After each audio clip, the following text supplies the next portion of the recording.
22 जनवरी 2024 को अयोध्या में जन्मभूमि पर बन रहे भव्य राम मंदिर में रामलला की प्राण प्रतिष्ठा होगी।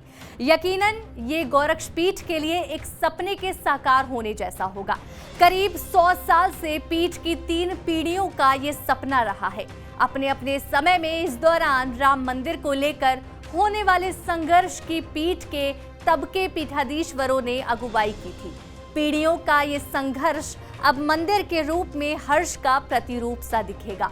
100 वर्षों में मंदिर आंदोलन से जुड़ी हर घटना के समय पीठ के मौजूदा पीठाधीश्वर और उत्तर प्रदेश के मुख्यमंत्री योगी आदित्यनाथ के दादा गुरु ब्रह्मलीन महंत दिग्विजयनाथ या उनके गुरुदेव ब्रह्मलीन महंत अवैधनाथ की प्रभावी उपस्थित रही। दिग्विजयनाथ ने श्री राम मंदिर को लेकर कहा कि इसकी बात तब की है जब हालात बेहद चुनौतीपूर्ण थे।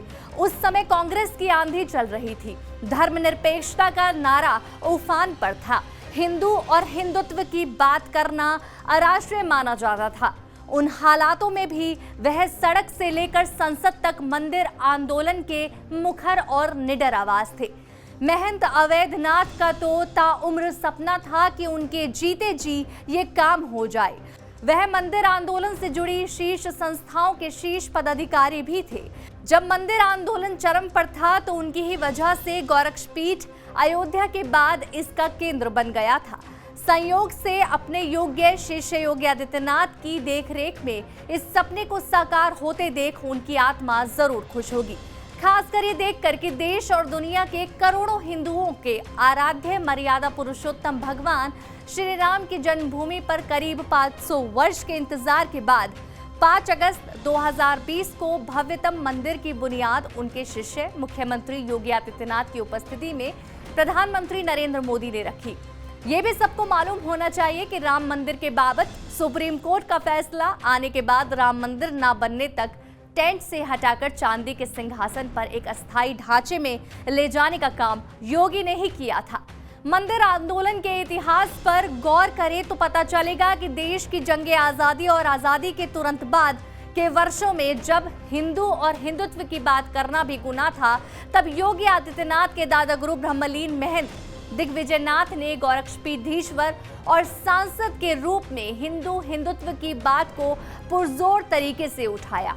ना सिर्फ उठाया बल्कि राम मंदिर आंदोलन में अग्रणी भूमिका निभाई। सच तो ये है कि करीब 500 वर्षों से राम मंदिर के लिए संघर्ष को 1934 से 1949 के दौरान आंदोलन चलाकर एक बेहद मजबूत बुनियाद और आधार देने का काम महंत दिग्विजयनाथ ने ही किया था। दिसंबर 1949 में अयोध्या में रामलला के प्रकटीकरण के समय वह भी वहीं मौजूद थे। उसके बाद तो ये सिलसिला ही चल निकला।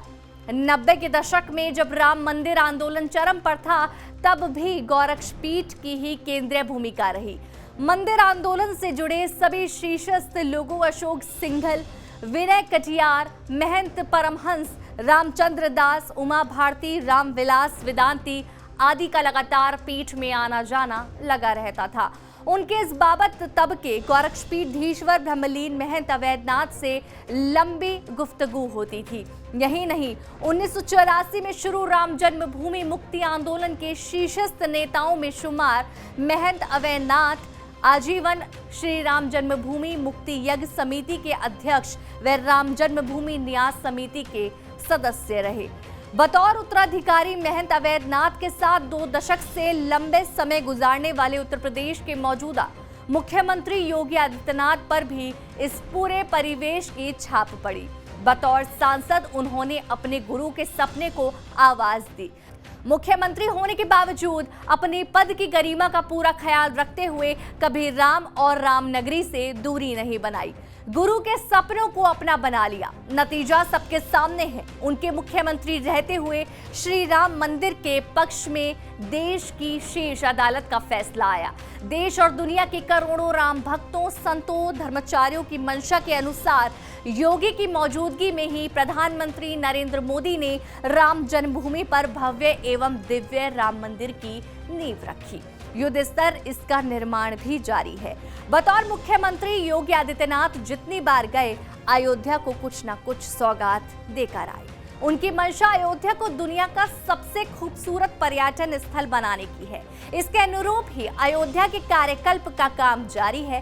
सरकार की मंशा है कि अयोध्या उतना ही भव्य दिखे जितनी त्रेता युग में थी। इसकी कल्पना गोस्वामी तुलसीदास ने कुछ इस तरह की है।